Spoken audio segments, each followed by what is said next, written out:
Hello and welcome back. This episode is our reaction and review of episode 5 of The Wheel of Time. It will be a spoiler of the show itself. So if you've not seen episode 5, please watch it and come back afterwards because we will be talking about specifics in the show and we'll try to go no further. Indeed. The episode's called Blood Calls Blood. And Ryan, there's a lot of funerals going on in this episode. A lot of bleeding. A lot of bleeding out. Yes. Starts off with the beginning funeral, and we see that they buried the dead of their enemy as well, which is kind of cool. That's I saw our first braid tug, as Nynaeve didn't have anything else to do with her hands. That was cool. That was cool. Let's just get into it. It was a slowest start of the series. This episode did not get into anything kind of like with momentum, maybe even 15, 20 minutes in. It really was a slow start. A lot of funerals, a lot of singing, a lot of horseback riding, a lot of exposition. We had the 1 month later. You like that? Like that the 1 month later? And we see that they all showed up pretty much at around the same time. It looks like within 3 or 4, maybe 3 days of each other, they all showed up. Except for Perrin and Egwene. Which they would have been there, but those blasted white cloaks. Tar-Valon has camels, Ryan. Mat looks completely wretched and destroyed. I would not let Mat walk my dog. No, and that was pretty effective. I like how that's basically exactly how I saw Mat in the books, how they're portraying him. It's interesting that no one knows that what's going on. They think it's because he might be a channeler. We're not going to get into what the books are about, but yes, it is, I think, an effective plot line. Right. Of the whole episode, I thought that Mat portrayal was pretty strong. Mm-hmm. But I thought that this episode struggled with pacing issues and choices, like choices to spend more time on funerals of bit characters. All right, so since you mentioned that, Ryan, I will bring up Steppen. Steppen is the warder who lost his Aes Sedai. Can we now call him Bi-Curious Steppen? We can call let's call him Bi-Curious Steppen. Okay. He's like, well, I'm game for anything once. I say no. Steppen seems cool. But he is a character that he was the primary character of this episode, and he ends up dying at the end. And to me, that does seem like, all right, we got a lot of story to tell. We're gonna spend an entire episode on the saga of Steppen. Yeah, and I see how they're trying to. I mean, okay, so I do believe that this is another fringing episode. Shame on Wheel of Time. They're fringing everybody. They killed off Steppen. They killed off Karenini, whatever her name is, Karini, just to explain to the viewers what the Aes Sedai warder bond is. Is that it? They just killed them off so that we could live through Lan's experience and give us maybe fear that what would happen if something happened to Moraine or Lan. Like it felt like these people's death was just to make Lan more interesting, which is so weird. It's such a weird writing trope.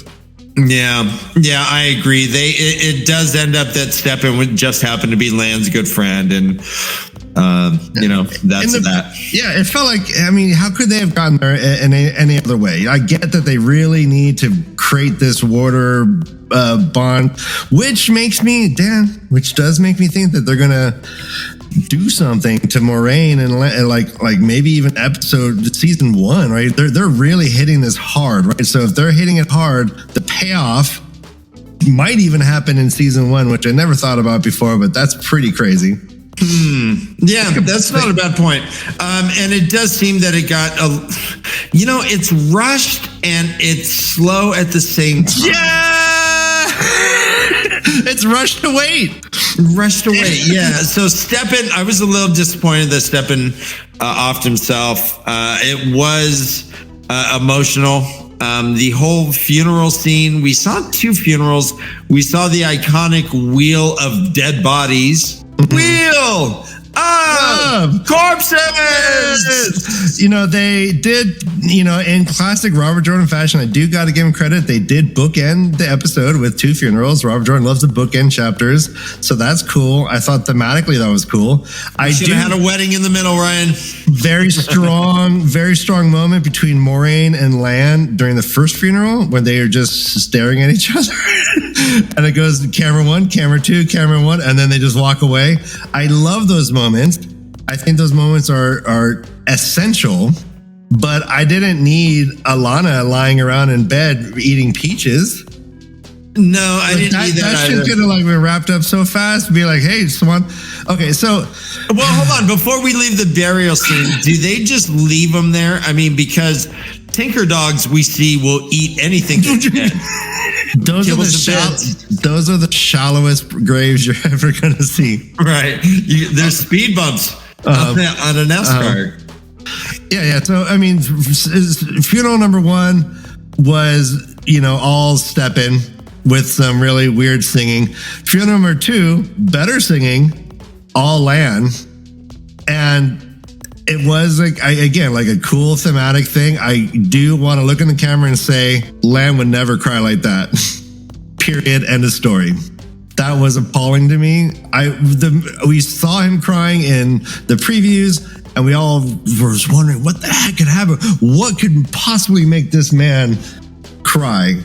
I think I said to you on the phone earlier, Lan's mother will die in his arms and he wouldn't cry. But all of a sudden he's like bawling for stepping, which is insane. So I was none too happy with that. A big negative in my mind was to add that to Lan's character again. How did they get at it in the books? They just hinted. They talked about it all the time. They repeated it over and over again to the point where you're like, okay, I get the water bond as a thing, right? They could have just said it a couple times. They don't need. I thought this whole episode was just the water bond episode. It was, well, blood meets blood. That might. So, what does that title even mean in context of the episode we saw? Besides bonding, right? I was thinking about that. Wolves, unless it's pairing in the wolves. I was thinking about that, which is okay. All right, we're jumping around, but yeah, what does blood mean? Blood? No, this is fine. We did not plan this out, everybody. We're not going to edit this down very much. This is just our immediate raw reaction. You can tell how excited we are. Well, maybe not excited. You can tell the energy that's coming on. I think you can feel the. We haven't even talked about the Tinkers getting their ass kicked, or Loial with cheese, Oh no! All right. Compose yourself, right? Okay. In through the nose, hold it 4 seconds, out through the mouth. 1, 2, 3, 4. Okay, so Loial with cheese. Okay, so what is blood means blood in this context? I don't know. I honestly don't know. I'm going through each scene in my head. I'm just trying to figure it out. What is like? I don't know. I know what it meant in the books, which we're not going to really talk about for spoilers, but yes, I don't know. I don't know. What a weird feint. Or maybe it's just 3-dimensional chess and we're playing checkers, Brother Dan, which we've been known to do. I thought we were going to see the Emerald in this episode. We hear she's on her way back from Camelin, and she's pissed. And she's apparently Moraine's enemy. Right. Which is interesting, just because Moraine's strong enough to take her down, which is all cool. I like that. I liked it. I just felt like we could have gotten that information out, like maybe a couple minutes. I don't know. God damn it. That was one of the slow points, though. See this? It felt like the slog did. Hey, watch your tongue. Watch your tongue. It's only episode 5. It's just like, I don't know what this is like. All right, so let's talk random Matt.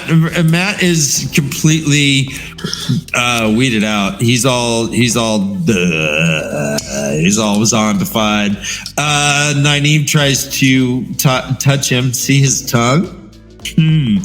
And he's like, don't you fucking touch me. Yeah, no, which is cool, which is always cool. All right, let's just jump to the White Cloaks then. Do you think Child Valda is dead? Oh, no, that guy's not dead. All right, so this is one of the cool parts where maybe, and I do think these were the strong moments in the in episode.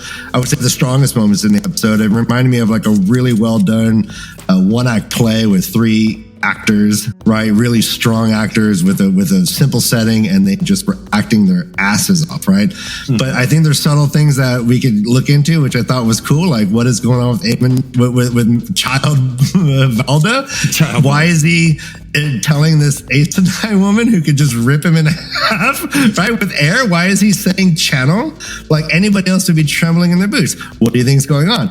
This is a mystery. People who've read the books will probably have some guesses. I'm curious as what our non-readers are going to say about Right. He poofs away her little fireball that she makes. She makes a fireball, which is impressive. She's not gone this far at all. The best that we've seen her do is just light a little glowy stone, go poof. That's it. Maybe light a campfire. But no, she did throw a little tiny fireball.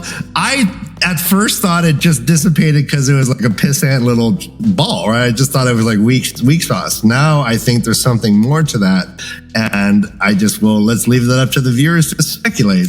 That's one of the cool aspects of this episode. For the most part, though, I was pretty, felt that this episode was lackluster. And I'm going to get into it right now. Brother Dan, Loial with cheese. Loial is my favorite character in the books, and I thought they did him dirty. And I don't know, regardless of how I feel about how he looks, just the introduction alone, I didn't get a sense of him. I didn't get a sense of his character. And then all of a sudden he just like propels the plot forward by saying, "Hey, I found Nynaeve." Right.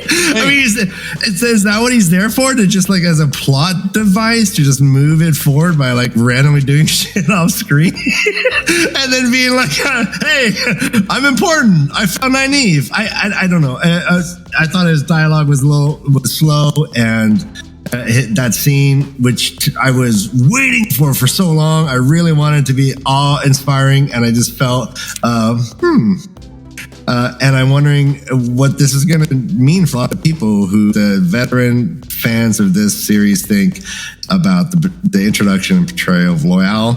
Well, and of Ogier in general. This is our introduction to an Ogier. Mm-hmm. And he just kind of looks like a big Hawaiian surfer. All right, so he's got the build of Barney Rubble, and he's got the hair of Pauly Shore. No, not Pauly Shore. Hi, buddy. Fast Times at Ridgemont High, the blonde guy. Oh, it was Spicoli? Yeah, Spicoli. Sean Penn. Was that Sean Penn? Yeah, yeah. Or Tom Hanks in Bosom Buddies. Okay, that's more like it. No, just start with Bosom Buddies. That looked like a Bosom Buddy wig, misplaced. Maybe 2 put on top of his head just to get full coverage. It became kind of orange. Okay, so again, no criticism on the actor, and I really want to give him his time to grow on me. However odd the end scene was with Lan with the phrase, "relieve us of our grief," and Lan somehow absorbing everyone's grief, or at least being the one warder to express grief, and Moiraine feeling his pain. That, as odd as it seemed for us who have read the book and know Lan, that was a pretty cool scene in general. And I think a lot of first-time readers are going to like that. They don't know Lan as being that stone-faced guy who doesn't really express emotion. And so, yeah, if their Lan expresses emotion, that's what we got, Mm-hmm. Yeah, this did so well. This Lan and this turning the wheel, he laughs a lot. He snickers. He makes wry looks. He is not stone-faced. Right. He is like the opposite, which is fine. Someone's going to say, "Hey, stone-faced." He's like, "Wait, me? Yeah, me? Me? Do you see me? I'm the life of the party." Loial with cheese. We're just going to say the jury is out. I felt like that was not a good introduction to a major character. I'm chagrined. This is my chagrin face. I'm chagrined. Yeah. Currently chagrining. Perrin could tell that the wolf was going to eat him. He's like, "Don't worry, that wolf's fine. It's not going to eat us." And it doesn't. So I guess, and his yellow eyes kind of flashed on and off. It didn't seem like suddenly he became golden eyes. It just like when he got all pissed off and all agitated, then they flared up like the Hulk. It's basically like Deadpool. They had to like when they have to torture that guy and like deny him of oxygen for like a weekend, and then he mutates over into like the Deadpool. Like they're just torturing him, and all of a sudden that's going to bring out the yellow eyes. Okay. I'm going with the Deadpool theory as well. I'm not familiar with that film.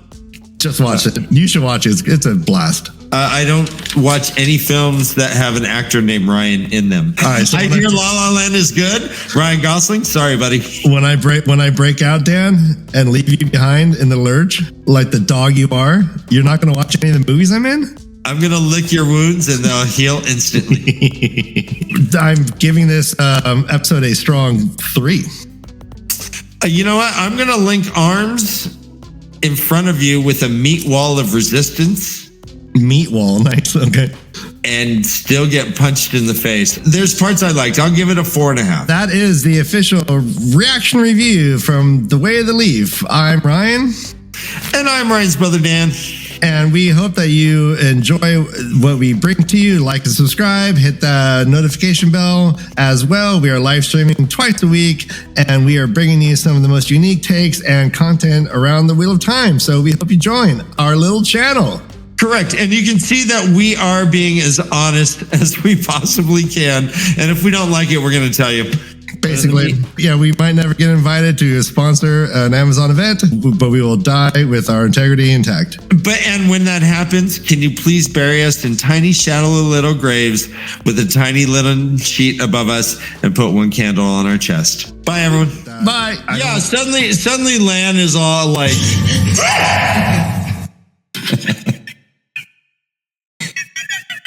Did not expect that. I had to find it. All right. So